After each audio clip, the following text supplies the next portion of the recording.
Hola, amigos. Guess what time it is? Hola, amigos. Welcome back to another episode of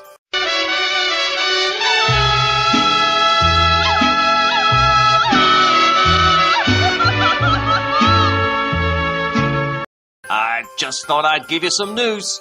You're fired.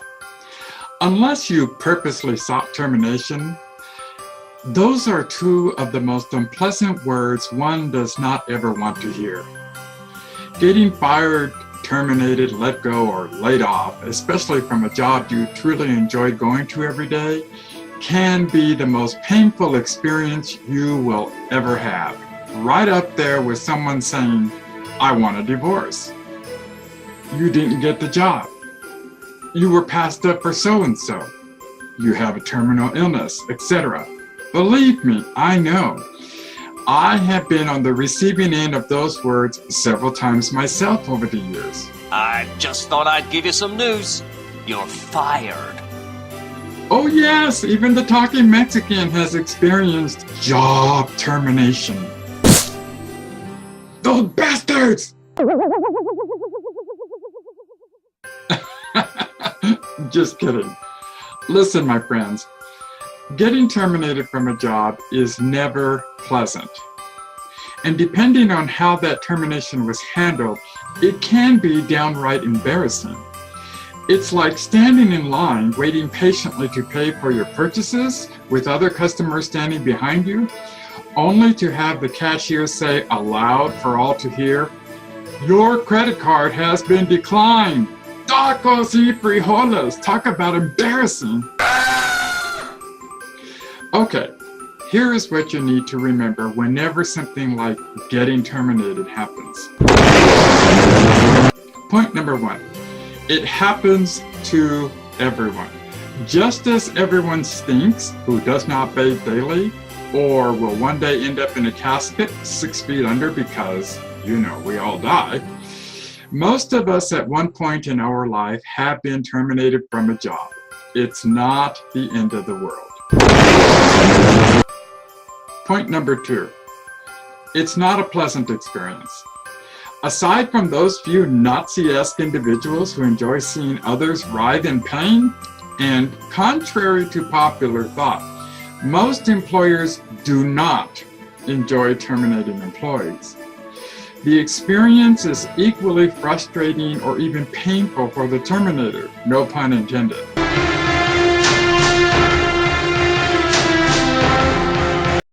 As it is for the one being terminated. My final point number three, anger, reaction, and character. Perhaps not initially for some, as was the case for me when I was released from my contract this past January for a third time, but I'm not bitter.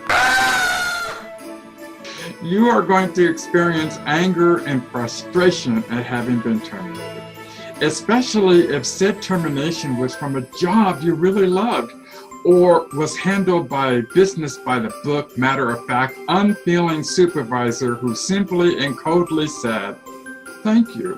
Please don't let the door hit you on the way out."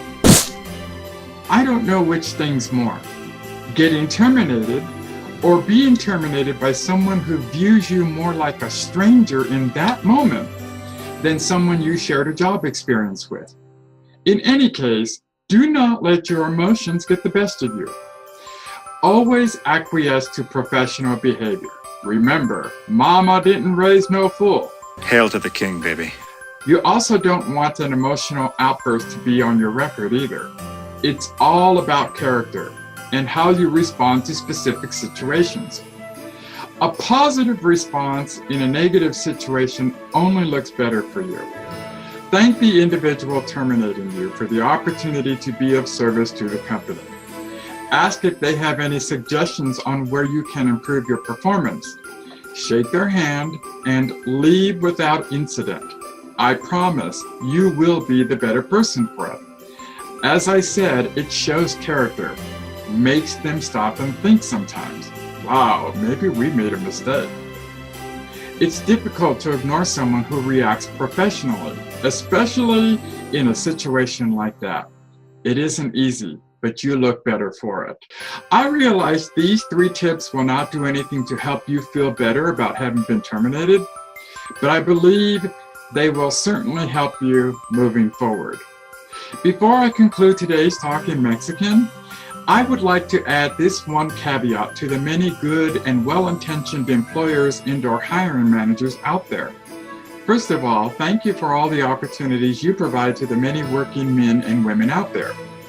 Running a business operation, department, or group of businesses in addition to supervising employees can often be a time-consuming and thankless endeavor. Workers sometimes forget that you have feelings, families, and obligations that you care about and work hard for as well. You want to succeed individually just as much as you would like to see your company and staff succeed collectively. Just keep in mind when considering terminating someone, ask yourself this: is there anything more I can do to help that individual succeed? And if you must let them go, do so with grace, dignity, empathy, and compassion. Not knowing where your next meal may come from, now that your income has been cut off, can be a very scary prospect. Can I get an amen? Well, this concludes today's The Talking Mexican. Be sure to leave your comments below, subscribe if you watch us on YouTube, give God all the glory, and to pray for peace. I will talk to you again soon. Have a holly jolly Christmas, it's the best time of the year. I don't know if there'll be snow, but have a cup of cheer.